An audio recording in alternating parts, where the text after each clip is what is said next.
Ma chère ambassadrice, bonjour et content de te retrouver. Cette vidéo va porter sur la méditation qu'un des commentaires que j'ai pu avoir sur YouTube m'a amené à réfléchir. J'ai eu un commentaire qui disait comme ça que voilà, les pervers narcissiques, c'était des gens un petit peu fous, voilà, il fallait les enfermer. Grosso modo, c'est un petit peu la teneur du commentaire. Ça m'a fait réfléchir. Et j'ai répondu, je disais, ben non, malheureusement, ce sont des personnes qui ne sont pas du tout fous. Ce n'est pas du tout répertorié comme un problème mental. Au contraire, c'est un choix. Le choix de devenir une personne mauvaise, c'est-à-dire d'utiliser le mal à ses fins. C'est la triste réalité que j'ai déjà abordée dans une vidéo. Et pourtant, j'ai envie de dire, heureusement, malheureusement, je ne sais pas trop comment il faut le dire, je ne pense pas que ce soit une bonne chose que ce soit des gens qui soient répertoriés comme une maladie. Parce que imagine le nombre de personnes dérangées qu'il y aurait sur cette terre. Il y en a énormément des pervers narcissiques. Il y a un autre commentaire qui disait que voilà, ce sont des caprices maternels. C'est vrai, quand tu regardes les propos que peuvent avoir les pervers narcissiques, surtout quand ce sont carrément des familles, de génération en génération, l'ambiance familiale, comme un autre commentaire a pu soulever, et il expliquait qu'il a grandi là-dedans, et il disait, ben voilà, il faut les laisser, et c'est marrant de les voir en fait se bouffer le bec, parce que voilà, il n'y en a pas un qui relève le niveau, c'est vraiment voilà, des batailles de bac à sable, de maternelle, à celui qui sera le plus ceci ou le moins cela, qui sera mieux que l'autre, finalement. Et ça ressemble en fait à de la gaminerie. Il n'a pas tort, hein, la personne, quand elle m'a dit ça, j'ai acquiescé en disant c'est vrai. Mais ceci dit, ce n'est pas une maladie. Et moi je pense que c'est heureusement que ça n'en est pas une, parce que si jamais ça devait être répertorié, je pense qu'il y a beaucoup d'argent de la sécurité sociale, c'est-à-dire notre argent, qui partirait à soigner des gens qui jouent beaucoup sur les sentiments, sur la faiblesse des autres pour arriver à leur fin. Et moi je trouve que ce sont en réalité des gens qui profitent de la faiblesse des autres pour obtenir ce qu'ils veulent dans la vie, et je trouve ça malsain. Pour moi, heureusement, c'est que ce n'est pas une maladie et que ce soit plutôt reconnu en tant qu'un travers humain, c'est-à-dire ce besoin d'utiliser le mal. C'est un choix, on n'est pas obligé d'utiliser le mal lorsqu'on a subi des choses dans sa vie pour pouvoir s'en sortir. D'autres qui vont utiliser les qualités humaines, les bonnes qualités pour pouvoir s'en sortir. On n'est pas obligé de virer de bord, choisir le mal pour obtenir des résultats comme on aimerait. Et d'ailleurs, quand j'ai commencé à méditer un petit peu à ces commentaires, d'où la vidéo d'aujourd'hui, ça m'a fait énormément penser à Dorothy Lonolt, qui est une écrivaine qui a écrit quantité d'ouvrages, mais elle a dit une parole qui m'est revenue à l'esprit, c'est que l'enfant apprend de ce qu'il vit. Et tout est là en fait. Si un enfant a vécu des mauvaises choses, qu'est-ce qu'il va apprendre de ces mauvaises choses? À devenir une mauvaise personne. Après, il n'est pas obligé. On peut très bien venir d'un foyer où il y a eu beaucoup de choses de mal qui ont été faites contre soi ou contre les autres, ou les deux, et on n'était pas obligé forcément de réagir en mal le jour où on a quitté ce foyer, sous prétexte que on a été, on va dire, influencé par notre enfance. Alors c'est sûr, on sera fortement touché. Mais après, le choix de faire le mal, c'est un choix. Maintenant, si c'est une éducation qu'on a reçue, il y a de grandes chances que ce soit difficile de faire autrement. Mais si on a conscience, parce que tout ça c'est une question de conscience, d'éthique, que c'est mal, et qu'on en a pris conscience, on l'a appris, quelqu'un nous l'a montré, on sait que c'est pas bien, on réfléchit, à un moment donné on a notre conscience, on réfléchit par soi-même, on se dit mais faire ça c'est pas bien, mais qu'on le fasse quand même, c'est un choix, ce n'est pas une maladie. Ce qui fait que si un enfant vit dans la critique constamment pendant le berceau de son enfance, eh bien il va apprendre à condamner. C'est rien que ça qu'il va apprendre à faire, à condamner les gens. T'imagines bien que si jamais à chaque fois qu'il fait quelque chose, on est toujours là à critiquer, à toujours à redire quelque chose de négatif, à jamais féliciter, ah c'est toi qui as fait ça, c'est bien, eh bien il n'osera même pas faire les choses ou montrer ce qu'il fait. Parce qu'il aura constamment peur qu'il soit la risée de tout le monde. Et pour ne pas l'être, du coup, il préfère rien dire et faire ses choses dans le dos de tout le monde. Mais quand, du coup, les autres font quelque chose, et que ça se fera, il n'hésitera pas à critiquer, à condamner. Et avec les réseaux sociaux d'aujourd'hui, il y a franchement matière à cela. Critiquer, condamner, etc., etc. Si un enfant vit dans l'hostilité, qu'est-ce qu'il va apprendre à faire? Si ce n'est que de devenir agressif. Il a vu ses parents s'entre-déchirer, son père insulter sa mère insulter son père, l'un taper l'autre, ou inversement, parce que ça va dans les deux sens. Mais déjà, entre frères et sœurs, c'est ce qui va se passer. On n'est pas d'accord, pif, paf, pouf. Voilà. La loi du plus fort. Ben, s'ils subissent cela, parce que des fois, on le fait subir, mais à condition qu'on soit le plus fort. Qu'on arrive à faire régner son agressivité. Mais si on est le moins fort, on ferme sa bouche quand on est dans son foyer. Mais sitôt qu'on est à l'extérieur, à l'école, dans nos associations sportives ou loisirs, la première chose qu'on aura tendance à faire, c'est de devenir agressif vis-à-vis de l'autre. Mais t'imagines un petit peu la souffrance qu'un enfant peut vivre? Si un enfant vit l'humiliation constamment dans son enfance, à chaque fois on se moque de lui, on le ridiculise. Dès qu'il fait quelque chose, c'est toi qui as fait ça, mais c'est naze, etc., etc. Mais ça fait mal. Un enfant, il va apprendre plus la timidité qu'autre chose. Il ne voudra surtout pas dire, faire, montrer ce qu'il est, ce qu'il sait faire. Et même si c'est quelque chose de super, il ne voudra même pas le faire savoir parce qu'il aura peur d'être humilié. C'est dommage d'en arriver à là. Si un enfant vit constamment dans le mépris, alors qu'on le rabaisse, on lui donne pas de la valeur, parce que le mépris, c'est justement ne pas donner de la valeur, ne pas donner une certaine valeur à la personne. C'est-à-dire qu'on apprend plutôt la personne à avoir de la haine, des mauvaises pensées vis-à-vis des autres. Mais qu'est-ce qu'il va apprendre? Il va apprendre à se culpabiliser. Et donc, se sentir coupable, tu sais c'est quoi l'image? C'est prendre une feuille de papier et la déchirer en deux. Tu apprends à un enfant à se déchirer lui-même, à ne pas avoir d'estime vis-à-vis de lui-même, à ne pas avoir confiance en lui. Et donc du coup, avoir, tu sais, le faciès du parfait coupable. Systématiquement, à tendre le bâton pour se faire battre. Et partout où tu iras, eh bien, les gens vont percevoir ça chez toi. Il a une bonne tête de coupable, celui-là. Et on aura tendance à te faire porter le chapeau pour tout, alors que c'est pas toi le fautif de quoi que ce soit. Imagine qu'un enfant vit constamment dans un climat où il est ridiculisé. On se moque de lui constamment. Dès qu'il passe, c'est tout juste s'il ne reçoit pas une insulte qui le qualifie de ce qui n'est pas vrai. Hein. C'est simplement le petit surnom méchant qu'on lui a donné. Et c'est voilà, la personne, le souffre-douleur. Voilà. Mais il va apprendre à devenir méchant, cet enfant.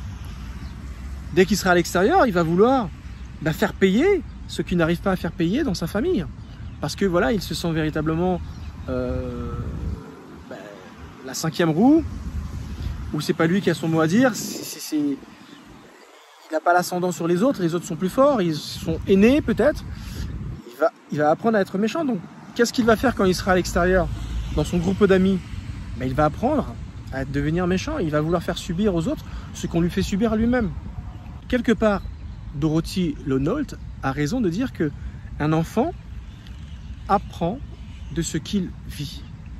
Mais maintenant, l'inverse. Si un enfant apprend à tolérer l'éducation que ses parents lui ont donnée, c'est la tolérance. On est tous différents, on apprend la différence, on ne se moque pas, on accepte la différence des uns des autres, que certains arrivent à faire certaines choses, que d'autres arrivent moins bien, que ça demande du temps, etc. etc. Si il apprend cela, ben l'enfant va apprendre la patience. Il sera patient, il va accepter la différence, il va accepter que le fait de ne pas arriver à faire quelque chose, eh bien on accepte et c'est ok. Tu n'es pas obligé de savoir tout faire tout maintenant. Et la vie c'est un apprentissage et c'est tout à fait normal qu'on attende, qu'on accepte d'attendre et pas qu'on exige. L'inverse de la tolérance, c'est l'exigence. Donc si on est tolérant, on n'exigera pas. Et si on n'exige pas, eh bien on apprend à être patient. Si un enfant est entouré de réconfort, de sécurité, ce que le spectre masculin, paternel, donne à un enfant. Mais qu'est-ce qu'il va apprendre? La confiance en soi. Et d'ailleurs, c'est ce qu'on attend énormément d'un papa, d'un grand frère, dans un foyer, dans une famille. Le côté masculin, c'est le côté « je reconnais ». Lorsque l'enfant vient de sortir du ventre de sa maman, on montre l'enfant au père « je reconnais, c'est mon enfant ». C'est symbolique tout ça, mais les accoucheuses d'antan, c'est ce qu'elles faisaient. Ce qui veut dire que symboliquement parlant, ça a une grande importance.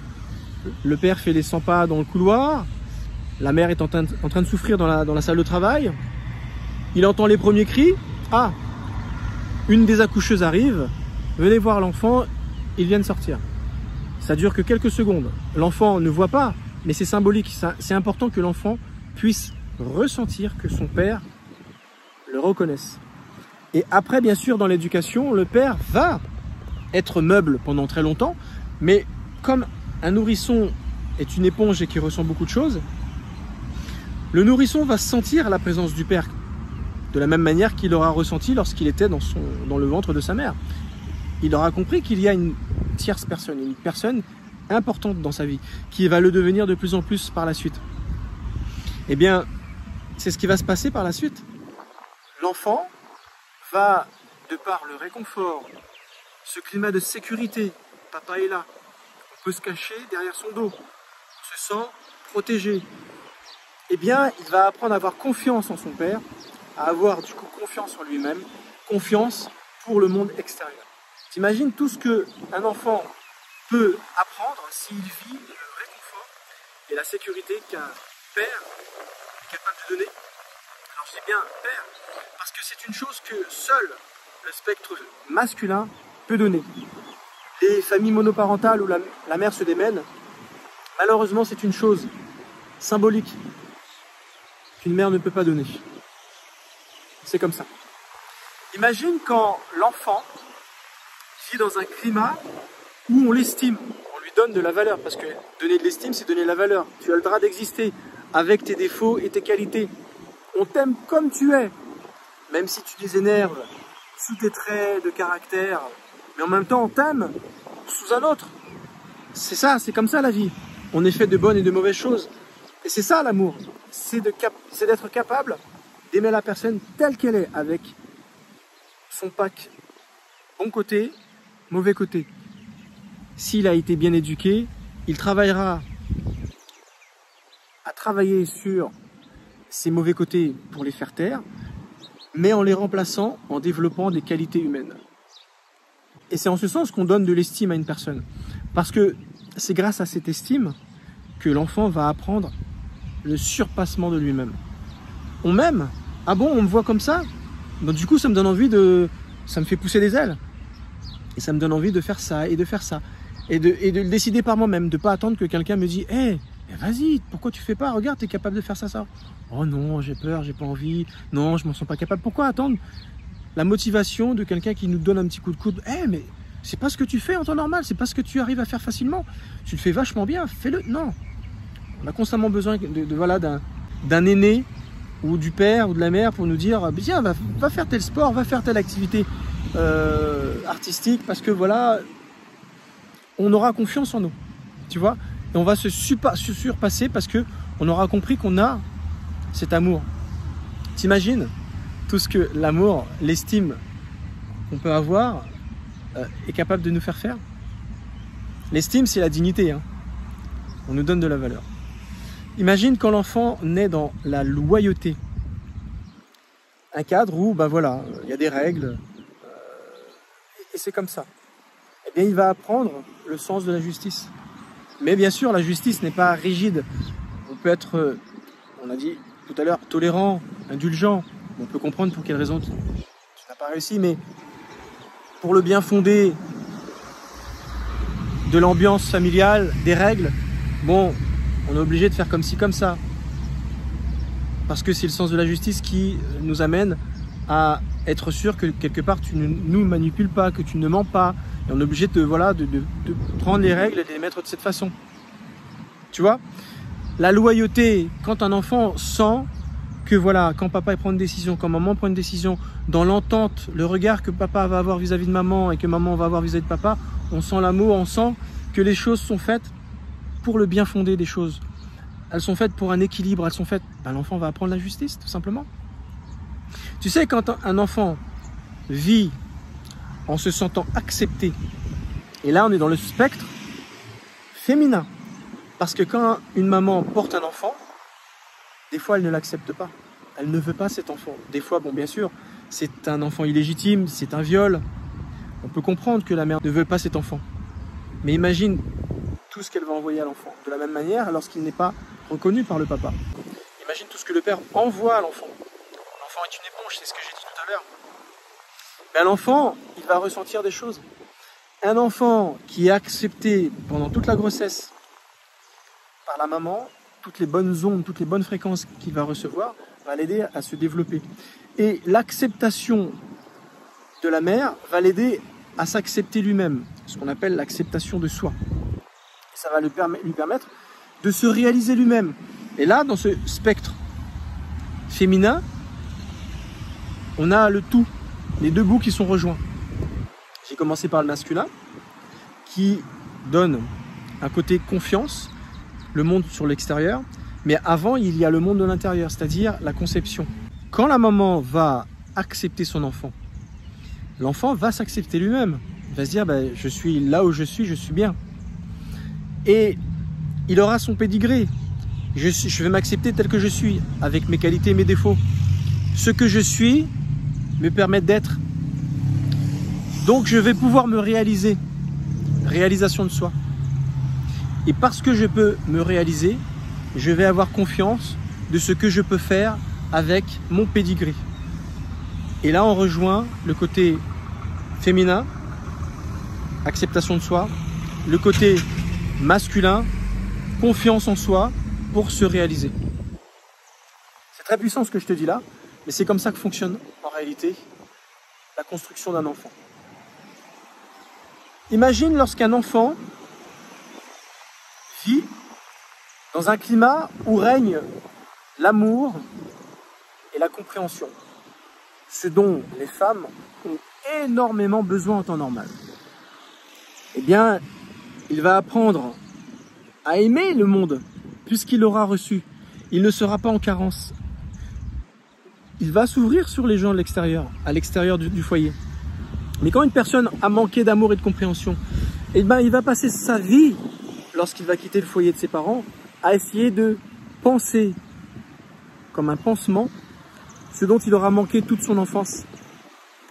Il va devenir dépendant affectif. Il va dépendre de l'autre. Il va vouloir que sa vie soit validée constamment par quelqu'un d'autre. Est-ce que tu es sûr que je peux faire ça? Mais si, parce qu'il n'aura pas confiance. Toutes ces choses que j'aurais pu dire avant ne seront pas là. Et c'est ça qui est triste. Par manque d'amour et de compréhension, de tolérance, d'estime, de réconfort, de sécurité. T'imagines tout ce qu'un enfant va manquer à cause de l'éducation. Mais si des parents, lorsqu'ils font des enfants, sont eux-mêmes encore restés des enfants qui n'ont pas été sevrés, avec toutes ces carences affectives, qui n'ont pas été sevrés sur le plan affectif, ben, ils deviennent adultes en étant restés des enfants, vont faire eux-mêmes des enfants, mais ils vont faire des enfants bancals parce que est-ce qu'ils vont réussir à donner ce qu'ils n'ont pas réussi à avoir? Tu vois ce que je veux dire?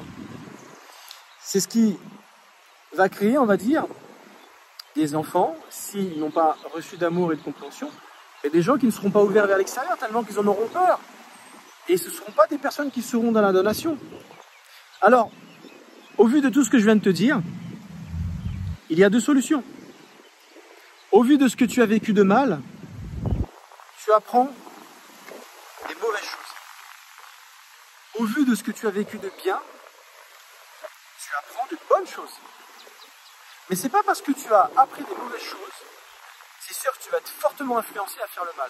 Mais tu as une conscience et tu vas avoir une éthique, même si ce que tu auras subi, on est profondément influencé par ce qu'on vit. Tu n'es pas obligé de le valider. Tôt ou tard, tu vas comprendre que c'est pas bien. Surtout si tu commences à vivre dans le monde et que d'autres personnes t'expliquent. Tu vas apprendre que ces choses sont mal. Tu auras le choix de changer. Si tu choisis de faire le mal, tu pourras potentiellement devenir un pervers narcissique. Et là, je réponds aux commentaires de l'introduction de cette vidéo. Mais ce n'est pas une obligation. C'est pas parce que tu auras vécu le mal que ça sera fatal de faire le mal, parce que je l'ai reçu. À un moment donné, tu es un être humain, tu réfléchis. L'âge de raison, c'est 7 ans. Alors c'est sûr, tant que tu baignes dans ce milieu-là, mais ça veut dire qu'à cet âge-là, tu peux apprendre à comprendre que c'est pas bien ce que fait papa ou maman. La façon dont papa nous élève, la façon dont il fait avec nous, non. Pourquoi il nous élève de cette façon? Pourquoi maman se met à faire ceci ou cela? Non, je suis pas d'accord. Pourquoi tu fais différemment quand tu as tes enfants? Souvent, on veut faire tout l'inverse de nos parents en disant, ben moi, quand je serai parent, je ferai pas ça, parce qu'on l'a subi et on a souffert. Quelquefois, le naturel revient en galop parce qu'on ne connaît que ça. Donc du coup, on attire ce pourquoi notre système nerveux a été influencé. Mais le système nerveux s'éduque. Il suffit de se rééduquer, apprendre à faire l'inverse, et on arrivera à le faire. Il faut simplement se rééduquer, le système nerveux, se défragmenter des choses négatives pour pouvoir faire le bien. Si tu choisis de faire le bien, il y a de grandes chances que tu ne deviennes pas un pervers narcissique. Je suis tout simplement en train de dire que ceux qui deviennent pervers narcissiques ont choisi de faire le mal, sous prétexte qu'ils ont subi le mal, certes, mais ils ont quand même choisi de continuer à faire le mal, parce qu'on sait pertinemment quand quelque chose n'est pas bien. En conclusion de cette vidéo, j'aimerais te dire, tu deviens ce que tu penses. Si tu penses être une mauvaise personne, ben tu seras une mauvaise personne. Peu importe que tu aies vécu des choses bien ou mal. Si tu penses que tu es une bonne personne, ou que tu peux devenir une bonne personne, que tu peux t'améliorer, tu seras une bonne personne jusqu'au jour où tu diras « je suis une bonne personne dans tel ou tel domaine ». Autre chose, tu attires ce que tu ressens. Qui dit ressenti, dit quelque chose contre lequel on n'a pas pu se défendre. C'est un ressentiment et les ressentiments ne sont pas contrôlables. Si lorsqu'on a vécu quelque chose, peu importe dans notre enfance ou dans notre vie d'adulte, on a senti de la colère, on a ressenti de la tristesse, on a ressenti de la peur, on a ressenti de la haine, on a ressenti bien ou pas bien, ça peut être de la joie, ça peut être de la gaieté, ça peut être de la bienveillance, de l'estime de soi, ça peut être de la maîtrise de soi. Si c'est ça que tu as ressenti par rapport à quelque chose que tu as vécu de bien ou pas bien, tu vas attirer ces choses à toi, tout simplement. Si jamais tu as ressenti de la colère, tu attireras à toi les choses qui génèrent la colère. Si tu as ressenti de la tristesse, tu es une personne profondément triste, tu seras attiré et tu vas attirer les choses tristes à toi. Voilà pour quelle raison, si tu as subi le mal dans ta vie et que tu as ressenti beaucoup de tort par rapport à cela, tu es devenue dépendante affective, tu n'as plus confiance en toi parce que tu n'as pas appris à t'accepter, à t'aimer, à avoir confiance en toi, tu vas mettre ce pouvoir-là entre les mains de quelqu'un d'autre. Et forcément, tu vas attirer les bourreaux, les pervers narcissiques. Voilà pour quelle raison on attire toujours les mauvaises personnes à soi lorsqu'on a beaucoup souffert avant. Parce que tu ressens encore ces choses. Nettoie-toi, parce que les émotions, on peut s'en nettoyer. Une fois que tu te seras nettoyé de tout ce que tu auras ressenti de négatif qui te fait du mal, tu pourras remplacer ces choses par des choses nobles, des qualités humaines, des choses qui vont te donner des choses positives. Et tu verras que quand tu commenceras à ressentir des choses positives, tu attireras ces choses à toi. C'est la loi de l'attraction tout simplement. Mais c'est en vogue, c'est à la mode, mais c'est des choses qui existaient depuis toujours. Et dernière chose, tu crées ce que tu imagines. Donc si tu imagines le mal, tu vas créer le mal. Un pervers narcissique, c'est que ça. Il trame le mal, il imagine le mal constamment. Et il crée le mal. Quelqu'un qui voit le mal, qui vit le mal, mais qui imagine le bien, il ne se laissera pas influencer. Donc il ne créera pas le mal sous prétexte qu'il vit ou qu'il a vécu dans un berceau où le mal se pratiquait. Ce n'est pas une fatalité de vivre le mal pour pouvoir le répéter. Non, c'est pour ça que je réitère, on peut avoir été élevé dans un climat de perversion narcissique, de relations toxiques, ça ne fera pas de nous forcément un pervers narcissique qui créera à son tour le mal. Change ce que tu imagines, tu créeras une toute autre réalité. Merci de m'avoir suivi, un petit commentaire, à très bientôt, ciao.